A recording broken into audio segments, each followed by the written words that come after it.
dan tentara yang merasa ikut punya andil di dalam revolusi. Pada satu kali mengatakan ini kalau begini terus, maka lahirlah konsepnya Nasution jalan tengah. Datang Bung Karno mengatakan, wah tentara perlu juga diberi kesempatan. Dibikinlah dui fungsi itu. Nah ini menarik.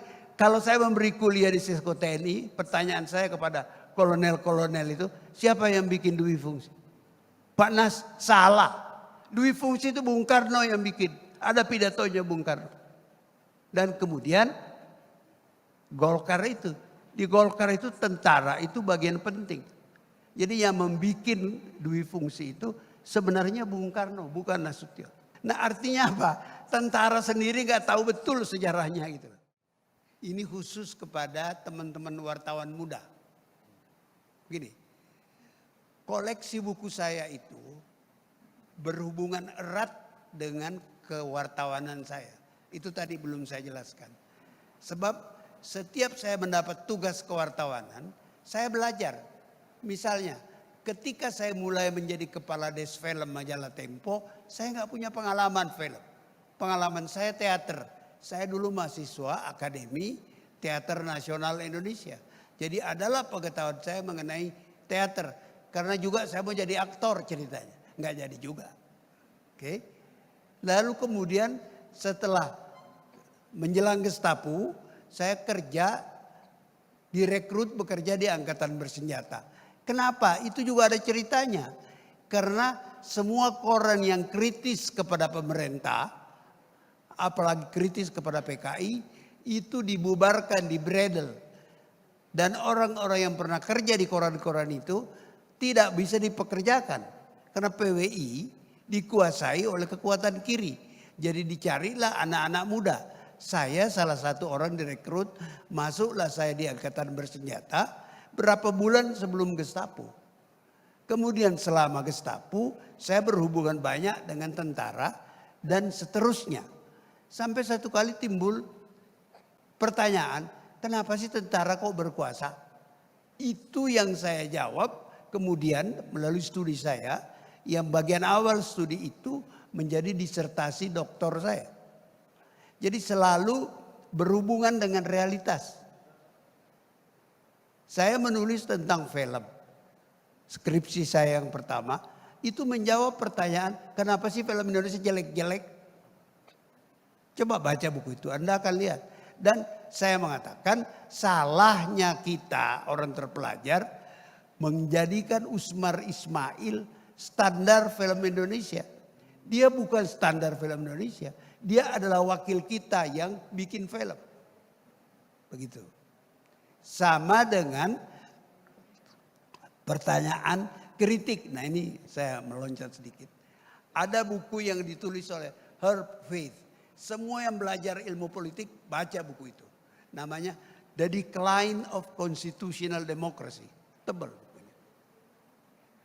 Buku itu menjawab kira-kira, tidak persis, tapi menjawab pertanyaan, kenapa demokrasi di Indonesia merosot setelah demokrasi terpimpin.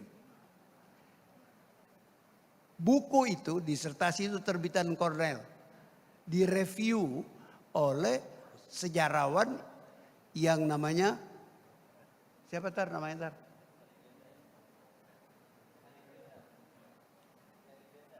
Harry Benda. Harry Benda ini sejarawan. Harry Benda ini orang Ceko, Yahudi, tinggal di Indonesia ketika zaman Jepang. Dia di internet. Okay. Nah dia mereview buku itu mengatakan itu pertanyaannya keliru. Kenapa demokrasi merosot? Salah. Merosot karena pernah suburkan dari sejak kemerdekaan sampai tahun 65. Pertanyaan sebenarnya kenapa justru demokrasi pernah jalan di Indonesia? Dia sebagai sejarawan mengatakan nggak ada tuh dasarnya demokrasi di Indonesia. Begitu.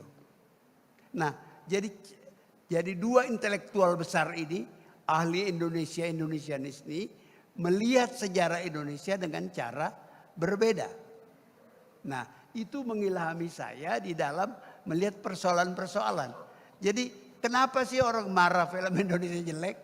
Karena kalian itu dididik menonton film Hollywood, film Prancis, film Barat, nonton di sinematek.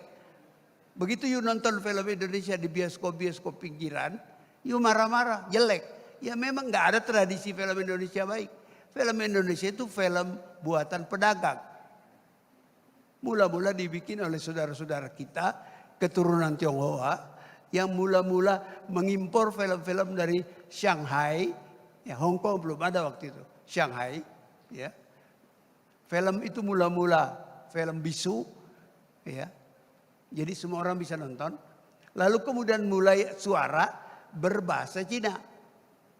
Karena orang keturunan Tionghoa tidak bisa bahasa Cina, tidak semua bisa, kecuali yang sekolahan. Maka mereka pakai bahasa Melayu. Ceritanya cerita-cerita Cina dan cerita-cerita dongeng-dongeng Indonesia. Itu yang diwarisi oleh film Indonesia pasca kemerdekaan. Jadi yang mutunya rendah sekali. Nama judul filmnya misalnya Jula Juli Bintang 5, Pangeran Hamid. Itu dongeng-dongeng pasti difilmkan. Nah yang nontonnya marah-marah adalah orang-orang intelektual itu. Yang menonton filmnya Usmar Ismail. Jadi pertanyaannya keliru. Gitu. Sama dengan pertanyaannya Herb Faith yang dikritik oleh Benda, Hari Benda. Gitu. Nah, sama saja itu mengilhami saya menulis disertasi skripsi mengenai film dan disertasi saya mengenai militer. Kenapa sih orang ngeritik tentara? Uang tentara itu tidak dibikin oleh pemerintah.